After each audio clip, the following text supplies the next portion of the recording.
The Majesty aspect of my work plays out as like a vision of a way of life that, in theory, I'm carrying out and kind of proposing for others to carry out, for those who have ears to hear. And I really, and I call this, like that type of work, sort of living this life in a certain way that has like therapeutic and creative and spiritual dimensions. It's called the arc work, and the orientation towards world history. It's called Apocalyptic humanism. And this is the aspect of my work that is, it's the least realized so far. I'm beginning to try to focus more on it. But like it's something in the vein of the kind of thing that Deleuze and Guattari's schizoanalysis is. Like it's not really a work of art. It's a set of ideas that really goes, has an orientation that is adequately sort of radical or adequately insightful about what is and isn't real and true about the present world. And then it sort of has, I guess, proposals for then, what to do if you're a particular person and want to, achieve fulfillment or achieve your highest self in the contemporary situation. And this is a, if it's a proposal for a type of society, it's a radically like anarchist, or at least anarchic one, a kind of anarchism that's only really possible for a really technologically advanced world. It's not like regular anarchism, but it's not. What I mean by calling anarchist is that it's not a society that I'm trying to create and have control over. It's a society of masters, where the kind of for an era where the distinction between the social and the individual is just kind of, it's just different. The world is just organized differently. So I took some notes this morning on this, which I'll just kind of look at.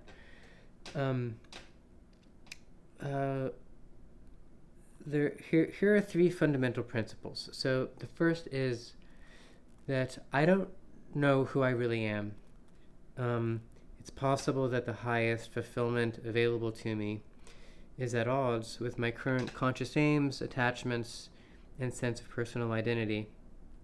A future version of me could have the same perspective on my present form that I currently have on my own adolescence, but at the same time, I can imagine there being a future where the current me really would agree that the fulfillment that future version of me had found was like that was the right move. That I would really be happier and more fulfilled. This is kind of a deep point, but anyway, that's one starting point for this attitude that I don't really know who I am. I don't really know what's best for me. Second point is that the same holds true for civilization. Civilization does not really know what it is.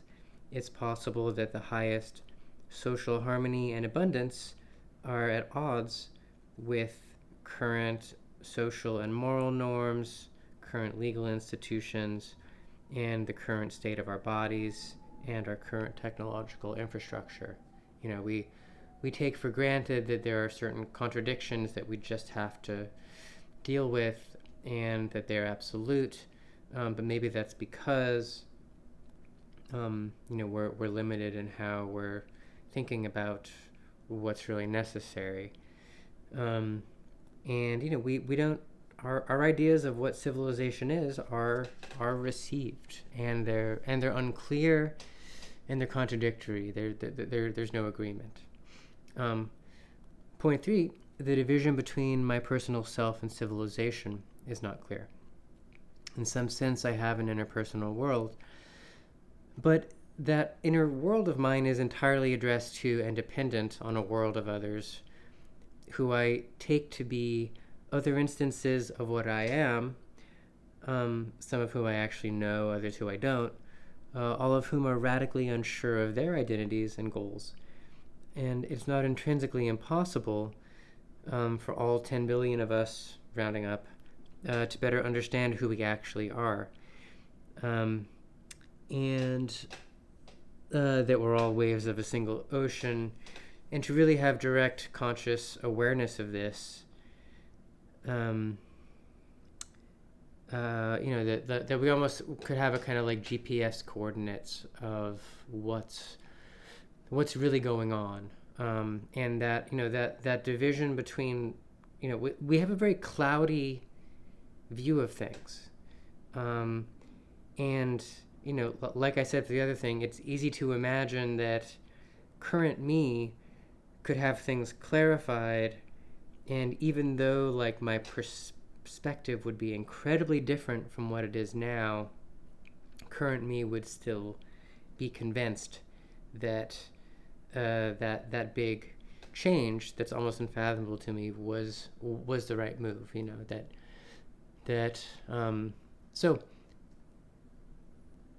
So basically that, the distinction between point 1 and point 2 about the individual and civilization, those aren't totally 2 points. That as we are trying to create a new world, the way that the public and private is divided up could alter. So the aim of ArcWork is to keep this in mind, and then to achieve my maximal fulfillment through providing maximal fulfillment to civilization as a whole, keeping in mind that I don't know who I am or what civilization is, and that this view, and the kind of political side of it, I call apocalyptic humanism, is in contrast to conservative liberal humanism and reactionary anti-humanism, which has a strangely radical quality. So it's this like radical reactionary anti-humanism and this conservative liberal humanism, that there really is another way, but it requires the really key things are full-fledged personal fulfillment of creative dreams in a context that is fully walking under the grace of God, where it's like the individual's becoming is supremely important under God, and it's very hard to find a kind of full commitment to both of those things, and it's very easy to find I guess another aspect of it is that it's non-resentful, it's non-accusatory, and it's not in any fights, and because of that it's sort of forced into the margins, either eternally or until there's some paradigm shift where then it's everything, and who knows if that will happen, but that it can't find a body in any kind of circuit of